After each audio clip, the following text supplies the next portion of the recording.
Oh, Natty, so this is part 2.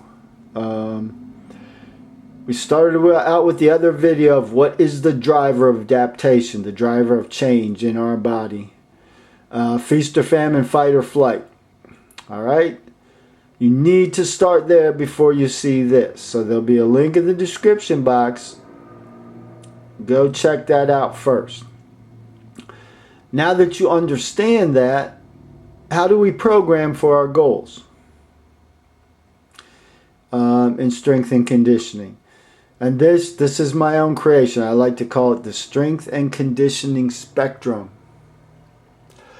So we start over here on this side, and we got, I guess the greatest expression on this end would be very, very slow walking with no load at all for a long duration.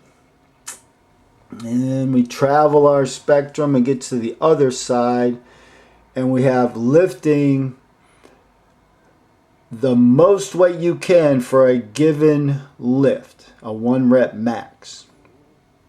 2 extremes. Whatever your goal is, somewhere between those 2 points, it will fall somewhere on this line. The goal I want to speak to is what the majority of trainers are after. Us regular folks, home trainers, gym goers, we don't have a specialized goal. And make sure you fully understand your goal, because generally when someone specifically wants to do something, in truth they want this, but they think that thing they want to do will deliver this. I hear that all the time with clients. I want to run my first marathon. When you explore that, they don't want to be a marathon runner at all. They think running a marathon is going to deliver low body fat, maintenance of muscle, cardiovascular capacity, fitness, longevity, blah, blah, blah. This is the goal we're going to talk about here. And we're going to use our strength and conditioning spectrum to figure out where we should go,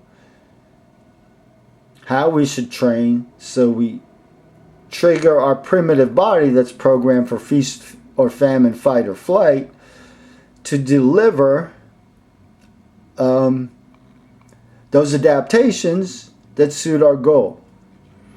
So the goal I want to look at is reduction of fat, maintenance and increase of muscle,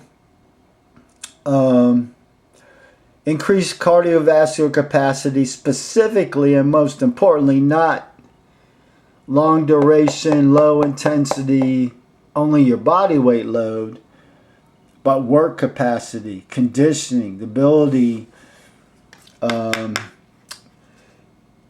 go for medium to longer periods of time, pushing, pulling, carrying,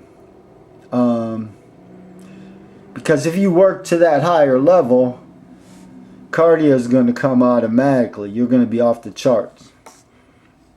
Fitness, longevity, health, and ultimately fight club body, low body fat, muscularity, lean, cut, looking good, 6-pack abs in the bathing suit.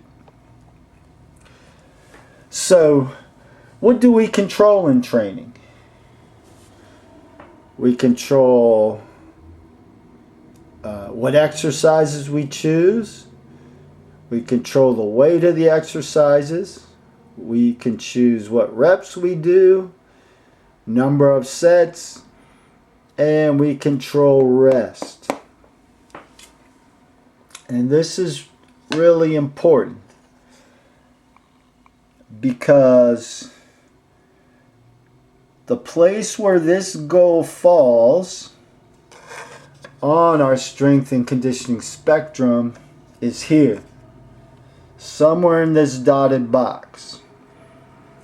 Okay, where you are along this line is going to depend partially on your specific goal, and then secondarily, what's your fitness level now?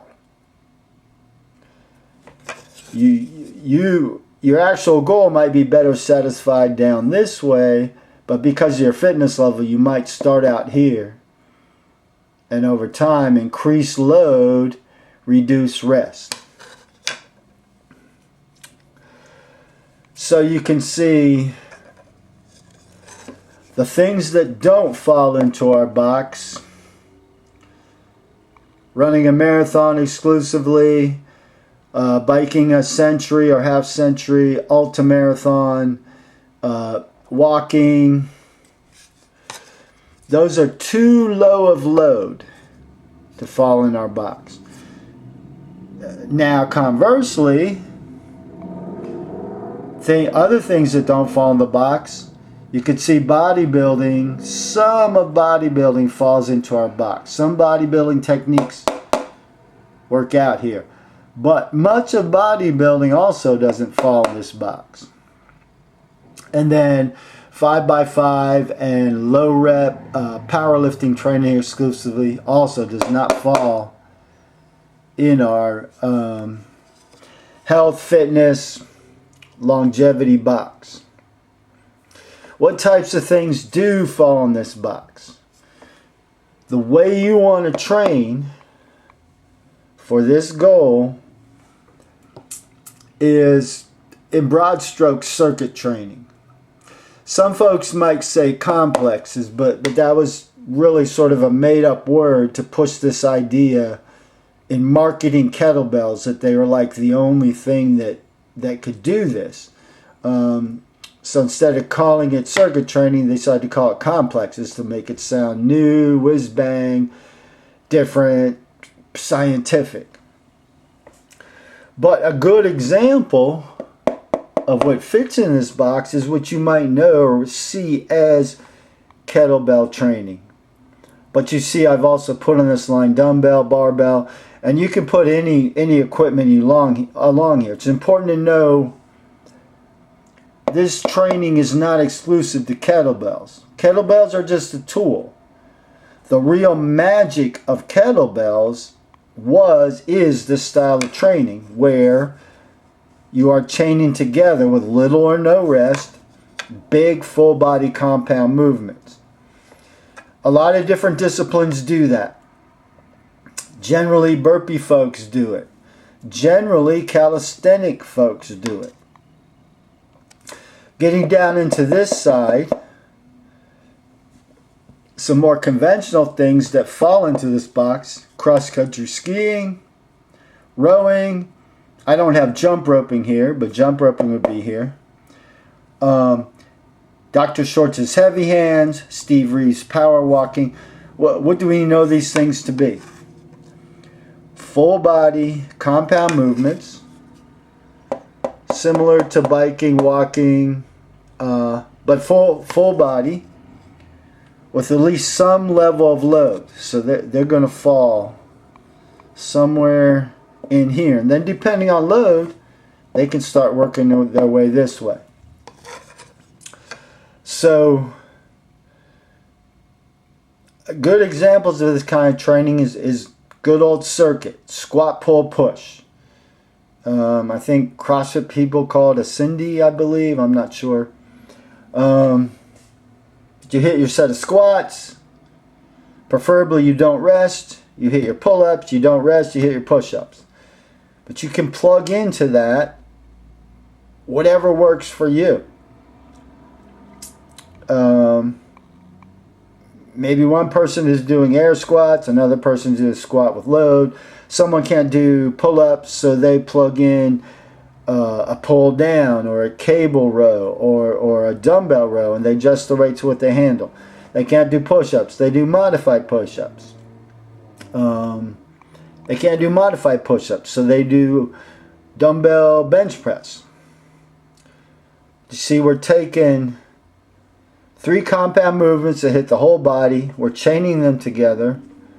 Over time, we want to build up our reps, number of circuits, and reduce rest. And that's really the magic of it. Now, an important point here is this, the workout you do in this box, That's going to be your adaptation signal. That's going to be high intensity, or should be. Now you're going to start out relative to your fitness level and build this up. But you don't do this every day. You hit your high intensity, short duration workout, and then you back off for a couple days. When you back off, you can go down this way. Do some walking, do some jogging, biking, whatever you like to do. Easy aerobic machine. Allow your body to rest and recover. Once you feel recovered, you come back here and hit it again. It's a blended program and a blended workout. So hopefully it helps. Check out the description box. Make sure you see the other video, Feast or Famine, Fight or Flight, how we throw that adaptation signal. Get your free PDF download, Performance Nutrition Made Simple. Contact info for coaching. Links to bookstore. Old Natty. I'm out.